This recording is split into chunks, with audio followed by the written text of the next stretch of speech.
Thank you very much for getting back. I think we're ready to move to the last segment of the conference, of this first day of the conference, with the much anticipated keynote speaker of the day.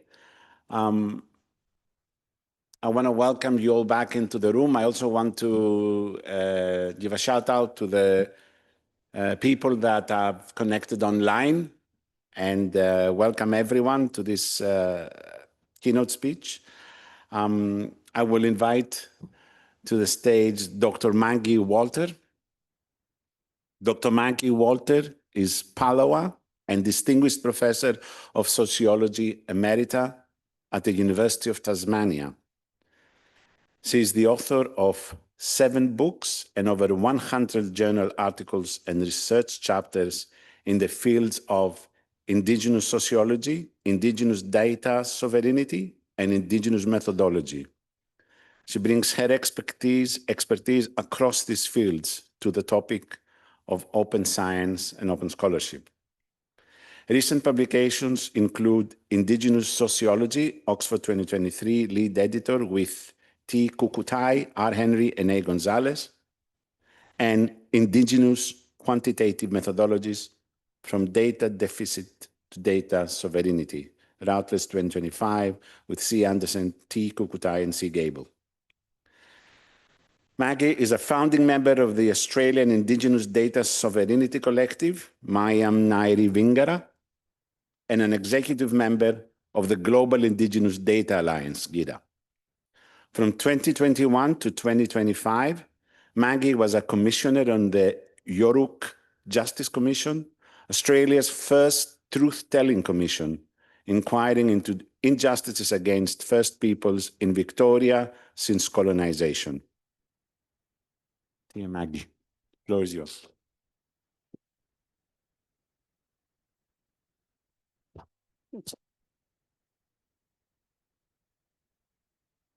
Yapalingana. My name is Maggie Walter, as you've heard, and in keeping with the traditions, the culture of my people, I want to introduce myself to you and also to the land and the peoples of this land. So I'm a descendant of the Palawa people of Lutruwita, Tasmania. There were 10,000 Palawa when the British arrived in 1803. By 1880, only 9 women survived to have children of their own. If you ever read about the Tasmanians, it's generally in terms of we are considered the closest to a genocide that has ever happened so far. But we survived, we did. This is a photo here on this slide of Tasmania, the northeast nation where I'm from. My grandfather, Manalagena, ×4, my grandmother, Dalrymple, and my father, Cease. I also want to take the opportunity to thank the organising committee of this conference and a special shout out to Megs, who has been my very reliable contact and in making my presence here today possible. So open science seeks to make the scientific process and its outcomes freely accessible. The purpose is altruistic. Open access to publications, data, methods, software and code is rightly seen as a way of fostering collaboration, transparency, reproducibility, data use and reuse. It's not hard to see the potential benefits. And globally, Indigenous scholars and many communities are interested in participating and benefiting from open science and open scholarship. But there are considerable risks. For Indigenous people embedded in open science and scholarship practices. There is also the potential for the enthusiasm for open science project to lead to unintended but significant harmful consequences for Indigenous peoples. And these risks and the way we might ameliorate them are the subject of my presentation today. So I identify 3 key risks, but there are more. And some of these are new or newish and relate to the increasing ubiquity of AI and big data. Others are old risks that have re-emerged, echoing Indigenous peoples' previously articulated concerns around data and knowledge rights. But I want to go through these three. So the first is the pervasiveness and reproduction of the deficit Indigene narrative. So data collections held by nation states, scholars, scholarly institutions and the private sector have long tended to focus on Indigenous overrepresentation in the data of disadvantage. In a global pattern, these reflect that Indigenous peoples, especially those subsumed within Anglo-colonised settler states such as Australia, we're the most incarcerated, we're the least healthy, we're the least educated, we are the least employed, we are the least housed, we are the most likely to suicide, etc., etc. Now, the realities that these data reflect are true. We are the most deprived and disadvantaged. But when these data are produced and reproduced without critique or wider context, as they invariably are, the result is a dominant narrative of Indigenous deficit, as if we ourselves are the cause of our social, economic and political marginalisation. The discrimination, the impoverisation, the intergenerational trauma that are the outcomes of ongoing colonisation get pushed to the side and made invisible. And so this narrative of Indigenous deficit has long been identified by Indigenous peoples at the Permanent Forum of the UN as a significant barrier to achievement and self-determination. So the risk of opening Indigenous-related data resources, publications, methods, etc., and knowledges, especially to those with little knowledge of the Indigenous life world, will mean that this discourse will likely even be further entrenched and reproduced. And the outsized presence of these data in the algorithms and data capture of AI will hardwire this deficit discourse into open science. What is now a narrative of Indigenous deficit could become a narrative hegemony of Indigenous deficit. The second risk is epistemicide, where Indigenous knowledges and data are being vacuumed up, extracted and co-opted at alarming and increasing rates to be controlled and owned for use of purposes not only not approved by the First Peoples for whom they are taken, but often not even with their knowledge, a knowledge system colonisation. So the current GIS data hoovering on Indigenous lands, for example, again, usually without the permission of the people of those lands, has become the gateway for further Indigenous exploitation and dispossession. The wholesale extraction of Indigenous knowledge separates it from its country, people and context. Copyright law will not protect these knowledges. The other side of epistemic risk is that open science and scholarship will further normalise dominant Western ways of thinking and knowing, overwhelming and in doing so silencing and suppressing Indigenous knowledge systems within the knowing and doing of science. My third big risk that I identify is the marginalisation of the idea of collective privacy and collective harm. So the increasing dominance of Western science and scholarship risks a simplification of harm, human rights and privacy to just those related to the individual. The risk is that collective privacy and collective harm will not be seen, or if they are, seen as minimal or marginal topics. In this collective risk, author attribution, copyright, individual privacy, free, prior and informed consent are not adequate responses. What they do is the failure to protect collective privacy risks exposing Indigenous peoples to further stigmatisation, discrimination, the rationalising of further harmful policies, justifying racism and sometimes even the further dispossession of our land and knowledge.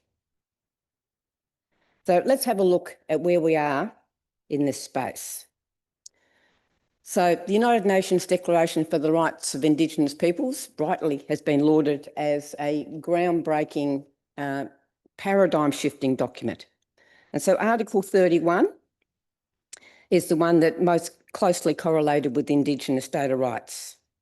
So outlined here, the UN and the countries which have signed on to this declaration recognise the right, and I emphasise the word right to separate it from aspirations or a preference for Indigenous peoples to control and protect their data and knowledge systems inclusive of intellectual property rights. The article also makes clear that it is the obligation of nation states to ensure that rights are protected and able to be exercised. You might not have heard of this one, but I'm proud of this one.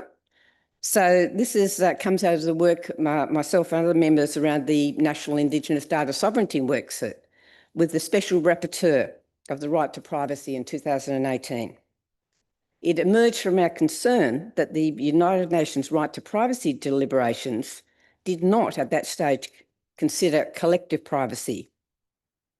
So as you can read here, this report included the recommendation that the sovereignty of Indigenous peoples over all data related to them be recognised and that be supported by three particular things: those formalised Indigenous developed principles, a focus on Indigenous leadership, and mechanisms of accountability. So moving on there to the most recent documents. Now, my research here is imperfect, but I think the reports I have looked at give an overall impression of where Indigenous data and rights sit in this arena at present time. So in the Pact for the Future, there are two actions which specifically refer to Indigenous peoples and knowledge. The first, Action 32, is about protecting, building on and complementing Indigenous knowledges, and that these must be adapted and made relevant to Indigenous peoples. All good. But in line with my identified risks, it says nothing about Indigenous rights to data and knowledge, and its articulation of protection is limited to the individually framed concept of free, prior and informed consent. My question here is a big one. How do a people give consent? How is consent fully informed when the uses of what is being given consent to are open-ended? The concept also denotes a transfer of ownership. Yet, as Indigenous peoples, we cannot give our knowledge to others. Even if you could get every single person from an Indigenous nation to sign on to consent, it is still not consent. We cannot give consent for our ancestors, and we cannot give consent for our descendants. Free, prior, it is not ours to give. And so free, prior and informed consent is a very Western legal concept that does not work or deliver fairness for Indigenous peoples. The next item, Action 55, is about ensuring that the various and very many stakeholders to the concept and prosecution of open science and open scholarship have the opportunity to be involved in UN-related discussions. Again, this is a good thing, but what it actually means is quite nebulous here. So Annex 1 of the Pact, in its section on digital literacy skills and capacities, includes Indigenous peoples as one of the very many vulnerable groups that it has to ensure have meaningful engagement in the design and implementation of practices. Again, it's good, but it's vague. And what upset me, I guess, the most when I was reading this document, that there is no mention of Indigenous peoples in the section that deals with data privacy and security. Rather, the focus again is on effective personal data protection and privacy norms. So the annex does say in section C that by 2030, the UN commits to empower individuals and groups to choose how those data are used, including through legally mandated protections for data privacy and intellectual property. This seems a bit cart before the horse to me. Open science now, data protections later. It may be too late.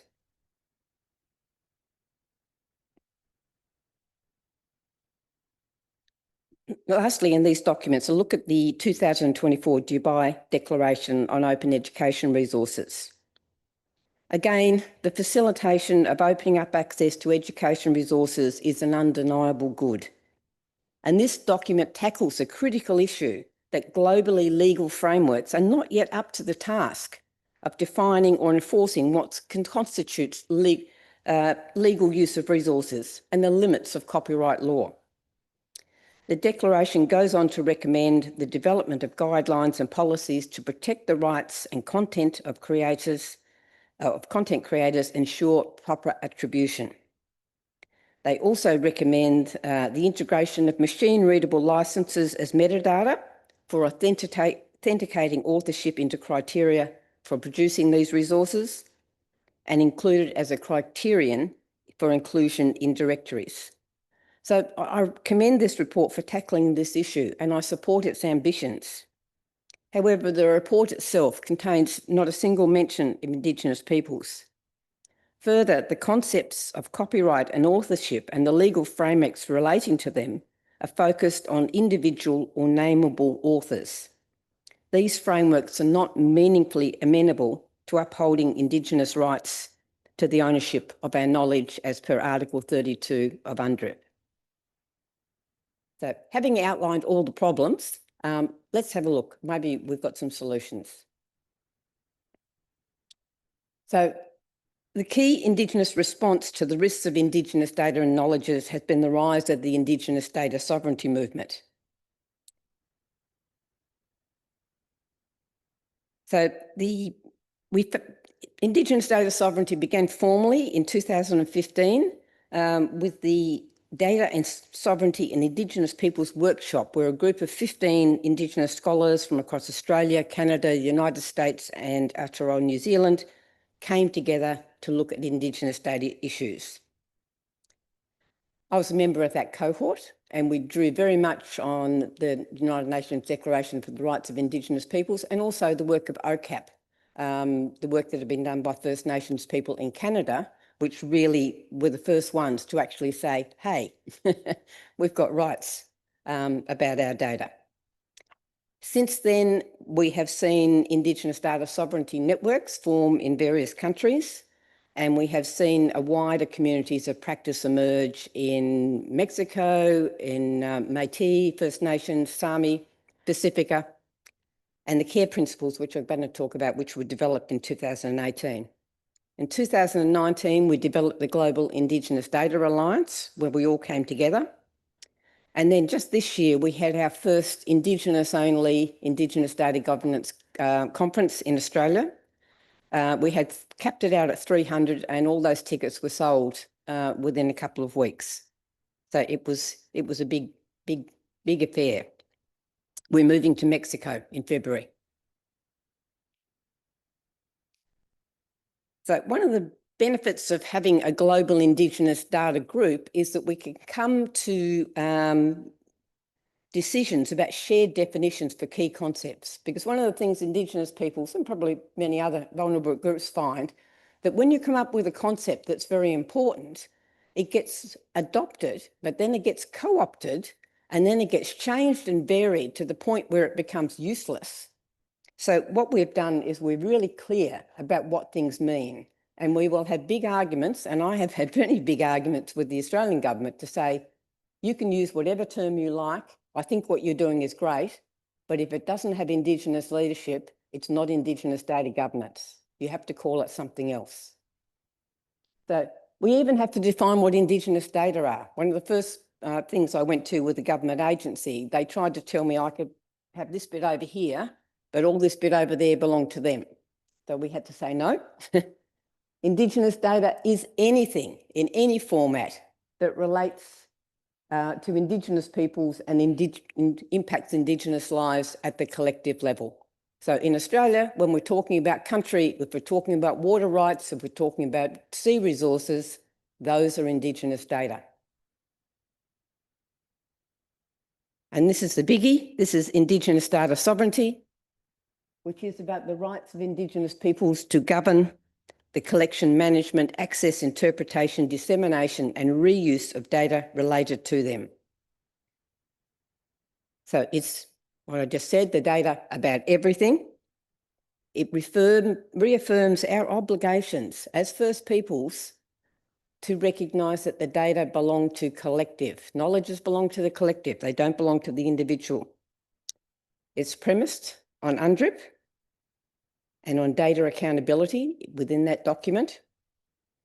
And it demands that data reflect Indigenous people's priorities and to be used to enhance Indigenous collective wellbeing, as defined by the Indigenous peoples for whom the data relate. We have had 200-300 years of other people deciding what was in our best interest, usually with catastrophic results.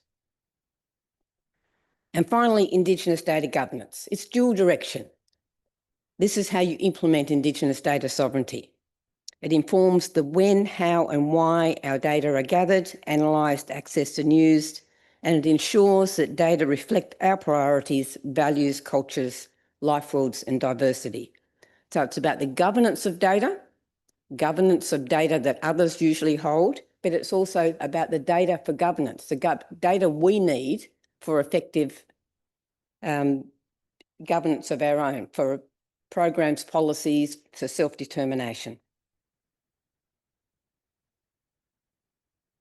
Now, every nation state that has an Indigenous data sovereignty network has gone on to develop a set of principles.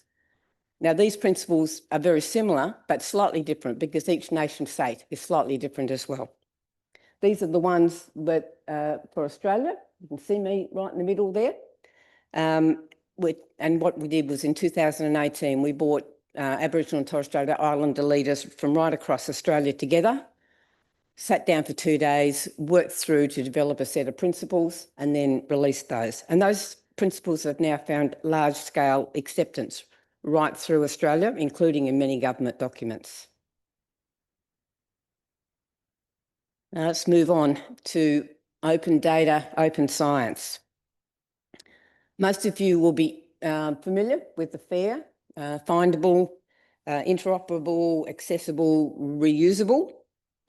So these were released in 2016, and we were just getting our Indigenous data sovereignty networks together at that stage. But once we saw them, we could see that the world of data and knowledge was changing pretty rapidly. And this was a really big sign of that, and we needed to get on board. So what we did is we got together at a data week and did a comparison of our individual data sovereignty principles and also the principles that were enshrined in the open data frameworks as they stood at that stage. And what we found was that while both Indigenous and mainstream principles identified data-centric principles, open by default, timely and comprehensive, only the Indigenous frameworks were distinctive in their emphasis on people and purpose-oriented principles. So the participants at that group felt that the frameworks, the Western frameworks, already covered data-centric measures, and there was no need to reproduce those. Rather, what they thought, they would just formulate a set of complementary principles which included those vital people and purpose elements. And this is what was come up with. So some of you may be familiar with CARE, but it's, you know, the mantra. It's a little bit cheesy, but it works. You know, be fair and care. So these principles, collective benefit, authority to control, responsibility and ethics, are each conceptually distinct, but they're also intimately linked to each other. They must be used together. No picking and choosing. You can't have ethics but not responsibility. You can't have collective benefit without authority to control.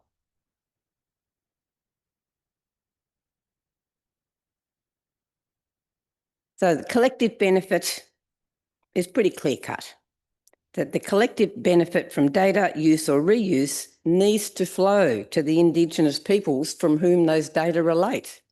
Like, it's pretty common sense, but in 200-400 years, that has seldom been the outcome for Indigenous data. Mostly it has led to harm through that deficit Indigenous narrative, the narrative that justifies colonisation, that justifies marginalisation, that justifies discrimination.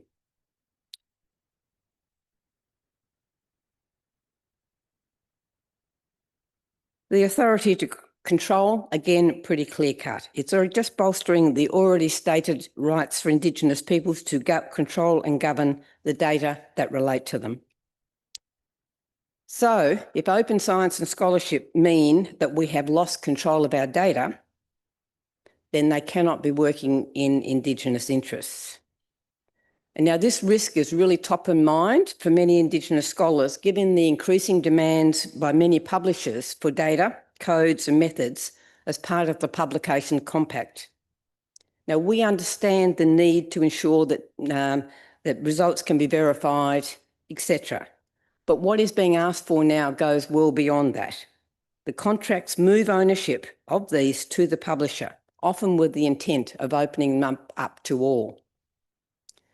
This is a big risk for Indigenous peoples. For example, and it's having real life consequences right now. For example, I know of several Indigenous researchers who in just recent months have withdrawn their accepted papers from very prestigious journals because they do not want to risk their culturally and collectively sensitive Indigenous data falling into irresponsible hands. They are prepared to pay for this risk at the expense of their academic careers. That should not be a cost of open science or scholarship.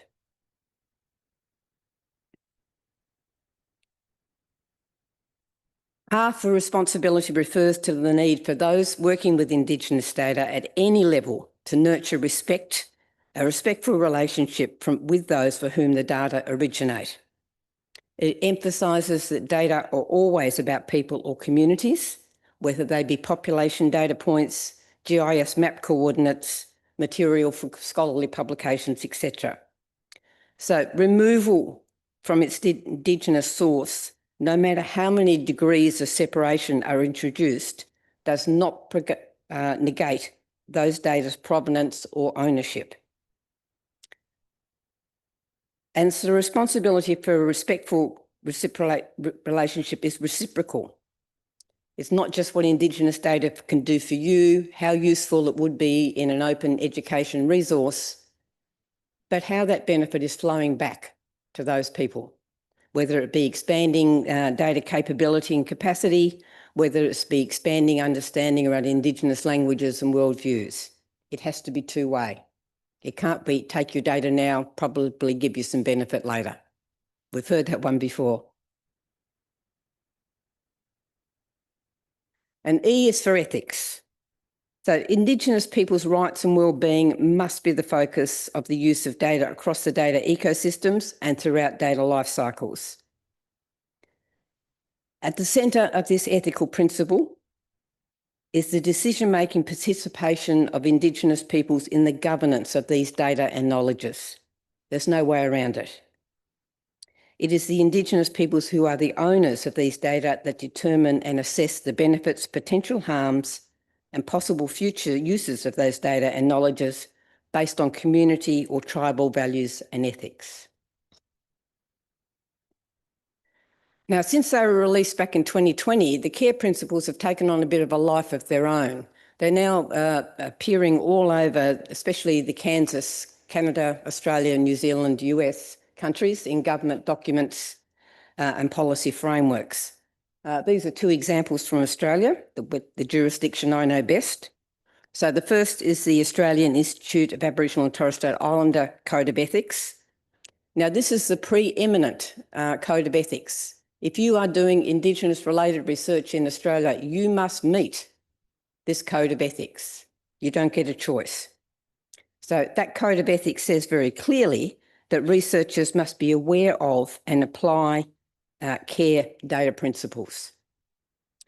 Similarly, the framework for governance of Indigenous data, this is where I had the argument. They wanted to call it for the framework of Indigenous data governance. And I said, no, no, no.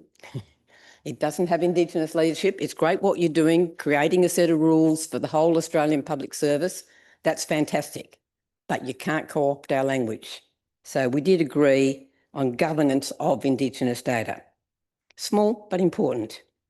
So this document puts the CARE principles at the centre of its 4 overarching guidelines. So to finish off, my final statement is that I suggest that the UN consider how it can include care principles into its consideration of open science and open scholarship. This is an ongoing work in progress for Indigenous data sovereignty networks and the Global Indigenous Data Alliance. So currently work is being completed on how care principles can be operationalised, and a care data maturity model has been developed and will be released within the next few months. But incorporation of care into open science and scholarship requires Indigenous leadership. Please do not try and do this without us. No matter how well-intentioned non-Indigenous-led efforts are, you won't get it right. So let's work together. And to finish, if any of you are interested in learning more about Indigenous data sovereignty, and to emphasise that Indigenous scholars are very keen on open scholarship, all these books are open access. We have purchased open access rights for all of them. Please have a look at these. You can download them from the various websites. They will give you a really good overview of Indigenous data sovereignty and the key things, the key concepts and where we want to see the future take us. So, walaka.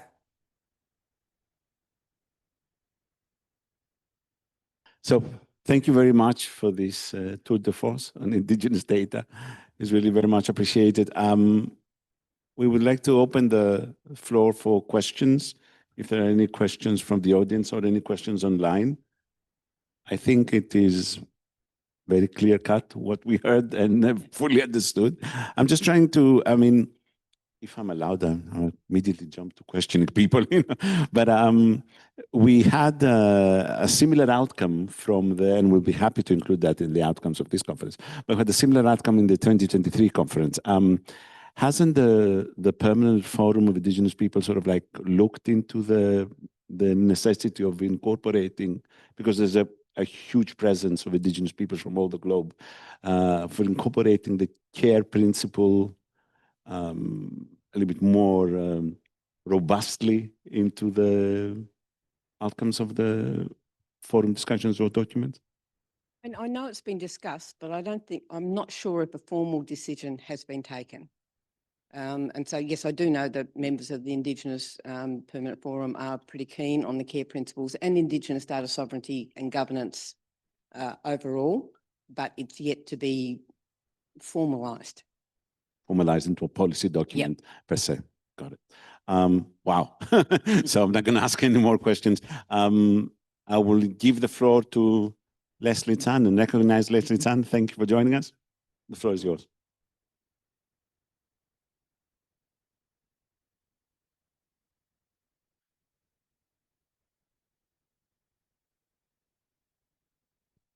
Thank you.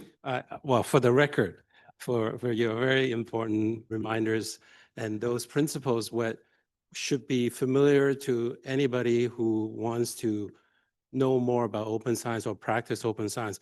I always think that the care principles actually should be applied to all data, not just Indigenous data, because there are a lot of community-owned data and so forth could benefit from this.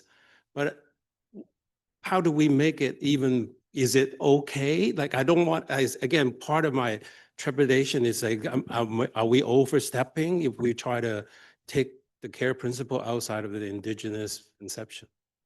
Thank you for that question. And look, it's a great question. And we always have a saying that says, what's good for Indigenous peoples is good for all peoples. And it generally is. There is a risk in expanding the care principles, and we would love to see these principles applied to all people's data. But the risk is that we get marginalised and pushed aside and forgotten again. And then they sort of say, oh, when there are Indigenous peoples involved in there somewhere, oh, well, don't worry, all's good. So if there's a way of opening them up, absolutely. But, you know, there's no reason why care can't apply be fair and care to all data for all peoples. Thank you. And thank you very much for the informative discussion that you just you just took us through. And it's important what you have just said, that if you don't call it what it is, then it becomes again another narrative of just marginalizing people. So for me, I would put the strength on what it should be. It should be about Indigenous people. It should be about people who have been marginalized, because there are a lot of people who have been marginalized. And if we don't talk about it, it just doesn't happen. But maybe going back to open science and open scholarship, I believe that open science and open scholarship is really not about whether people are purchasing an article or a book.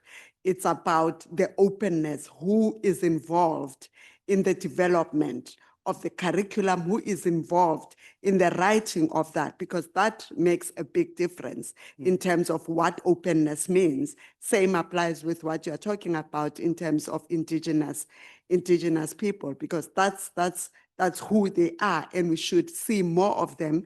And the narrative will change if we see more of them, when we can identify where these people are included in the discussion. Thank you very much for that presentation. It's not a question, but it's just a comment. Thank you. Thank you. Thank you. I'll add my thank you for the clarity, the depth, and the force of your presentation.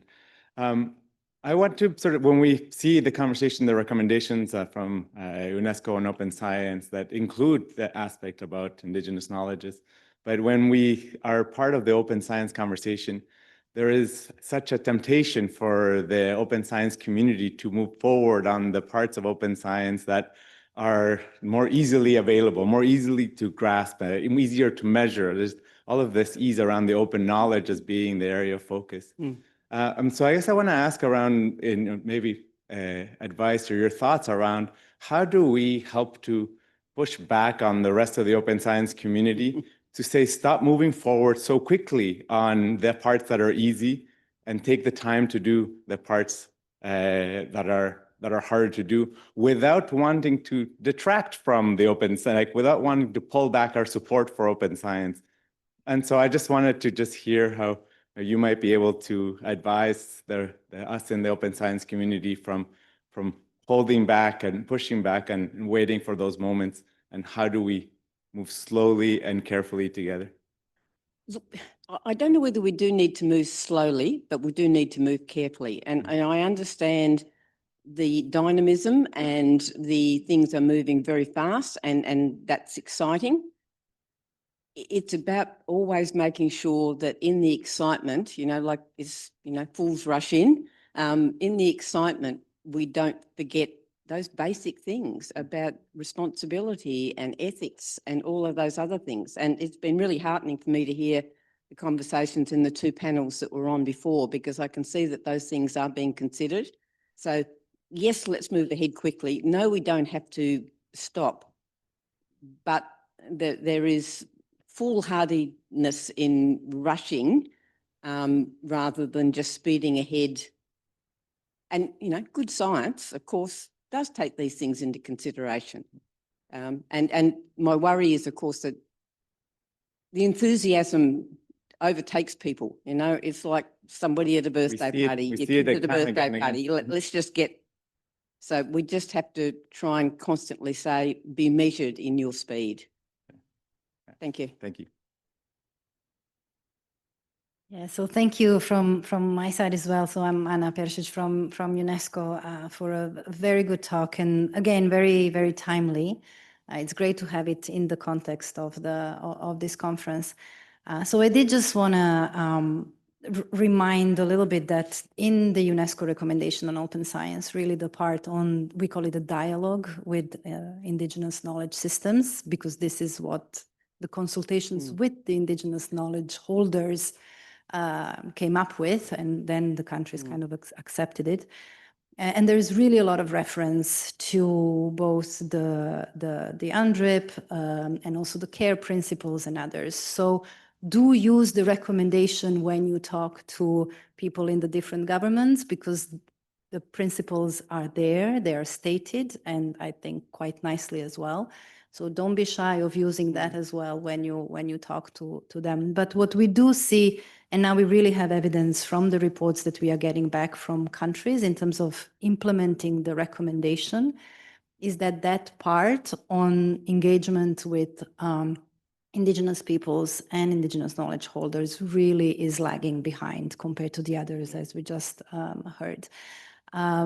We would like from the UNESCO side really to put the priority on that, particularly next year, thinking a little bit about creating maybe a working group around those issues. We were talking to Leslie, also how to raise awareness, what type of guidance documents are needed, what kind of, is it a framework, is it an action plan, how do we gather the community? So again, wanted to hear a little bit from you, if you would have some ideas or some suggestions for us how to move forward very practically.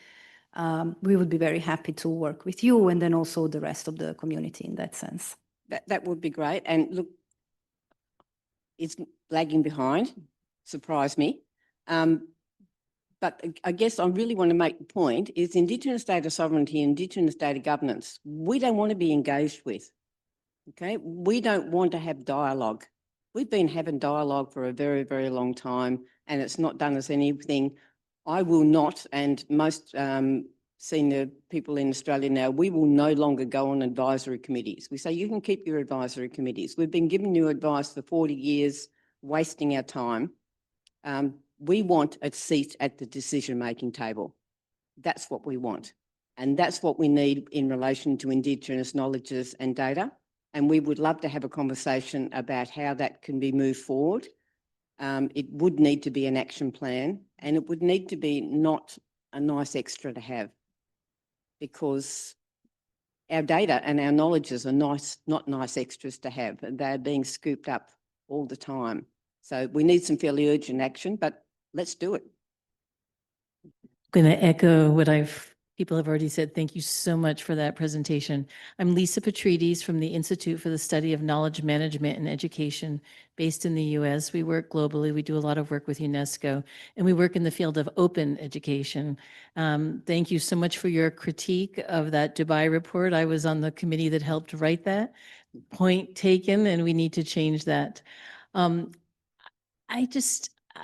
was glad the first gentleman asked his question about appropriation and the inappropriateness of that, because what I want to say is the bravery of the Indigenous community to come together and say, this is what we'll do, this is how we'll do it. That's something that I haven't seen in the open education or the open access field. There's so much like, well, maybe if we do it this way, then this won't happen. And what you've said is such a stellar model for how we could go about doing that. So I hope to have a lot more of your thinking and your voice as we talk to other folks in the field. My one question for you I wanted to ask is that we work a lot with Indigenous tribes in the US around open educational resources, and there's absolutely the feedback about the licenses, Creative Commons licenses one. And I've been thinking a lot, and this is heresy, I can't say it in too many communities, or at least I haven't been willing to, but the fact that the Creative Commons licenses do not have at all that emphasis on people or other principles that you've just discussed. And I'm wondering if you've thought about that from licensing. Is there some way that we can incorporate this so that we can have something that's strong and collective and together that represents both the data piece as well as the personal and the people piece? Look, I'm sure there are. And I know that we've done that in various places. So there isn't one size fit all. But I know in Australia, we've done a lot of licensing around language use, around use of Dreamtime stories, about, all of those sorts of important things, some of which absolutely will not be given, others can be. So it really is negotiation, and it's frustrating because you will need to go to the people whose story or knowledge it is, rather than sort of have a US or a North American wide, but that's the way it is. That's where the knowledge belongs, and they're the only people that can give you permission to share it to never own it, but they can give you permission to share it. Great, thank you. Hello, Nick Shockey from Spark. One of the points that I particularly appreciated in your presentation was the importance of accountability. And as Juan was talking, it really sort of dovetailed with sort of the thought that was forming in my head, about, do you have more, I don't know, suggestions or guidance for how to appropriately create that accountability? Examples, that show how to do that well, and how to navigate as organizations, that aren't Indigenous, trying to create accountability, but also not speaking on behalf of Indigenous communities. So navigating that appropriately. You've got to have an Indigenous leadership group. There isn't any way around it. You don't want a million. And that's one of the things we're trying to do to stop this atomisation where so in Australia, we're trying to, and we're making fairly good progress in getting up a Bureau of Indigenous data that would be a national hubs and spokes model with the states, that would actually be a centre for Indigenous communities to come to when they want to get access to government data, but also the government to come to when they want to work out how to use data and whether they can use data or whether they want to collect data and whether that's appropriate. We have big issues with genomic data at the moment, for example. Yeah. So you really need to get yourself some Indigenous leaders in the space to help you navigate through this. And it's new territory. We don't have models. Maybe Canada, First Nations Information Governance Group is probably the closest, but they're all fairly new and all have got limited levels of authority, but it's progressing. So stay in touch and I can give you some people to contact. Thank you so much. Yep. I think we have, we have enough time. I think, yes, let's please continue. I mean, it's very easy to moderate. There's so many questions. I'm just going to keep myself out, even though I already have two. Thank you so much for giving me the opportunity, and thank you so much for the presentation. In particular, I'm interested because we work in the citizen science community and also with the Amazon Water Alliance to try to take the care principles into the real practical implementation. And I was so happy to see the framework that you were just sharing about how to give a practical guideline from the Australian Public Services. And I would like to know what is your experience of the main challenges of implementing these principles and how to overcome them. The principles and the data maturity model that's coming out, which is this close to coming out, will answer a lot of those things, but it really is that it's paradigm busting and it's just breaking the way Indigenous data have always been done or Indigenous knowledges have always been treated. And so to get any change, as you know, you get a huge amount of resistance before you break through. And we just have to keep pushing until we get that breakthrough. And just good people just saying, what about the care principles? What about Indigenous data sovereignty? What about Indigenous data governance? Where are our Indigenous data leaders here? Where are they at the decision-making table? We can't make the decision and then check with them later. They have to be here at this table right now. Thank you so much. Thanks. It was really eye-opening. So there are countries that don't recognize their Indigenous people, or not every group, every Indigenous community. And there are many scientists and non-Indigenous people that are not aware of the richness of Indigenous knowledge. What can we do to empower the Indigenous communities themselves? I know it's a very broad question, but some starting points to empower the Indigenous communities to take actions to promote, protect. Well, it depends who we are. Sorry? Who is doing? I mean, the UN can do and has done much. I don't have any answers for countries that don't recognise their Indigenous peoples. I mean, I don't have many of the answers for what's happening in Australia. You know, and the leaders have to come from those communities themselves. I mean, the UN and other international agencies and national agencies can do so much, but it's the Indigenous peoples themselves, without saying it's their fault then, if they are still oppressed. But yeah, it's, you know, it's been an issue for a very, very long time, and I don't think it's going to get better by next week. Any questions online? Okay. So, yeah, the UN is a member state-led organization. So that is freeing and limiting at the same time. So on many topics, including this very important topic. If there aren't any other questions, I think there is room for some more collaboration here with UNESCO, with us, and the Permanent Forum. Again, I want to repeat that CARE was clearly articulated in the outcomes of the third UN Open Science Conference. It is UN, so it is now going to be clearly articulated in the fourth UN Open Science Conference. I think we need to bring this to the Permanent Forum, because this is your forum of leadership, right? So it's not me going there and telling, oh, listen, CARE is, I think this is the forum, and I will be glad to do that. And I will also invite UNESCO. We have representatives from Open Access, Open Science, Open Educational Resources in the room.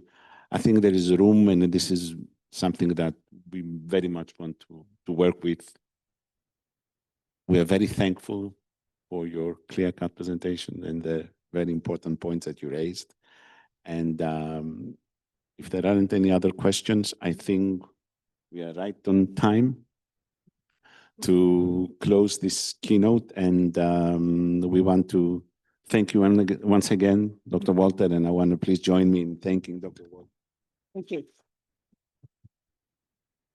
And I just want to say that I like very much Juan's suggestion about, you know, using the CARE data for disadvantaged communities beyond Indigenous people as well. But sometimes I feel this is also appropriation at some point. So thank you very much. So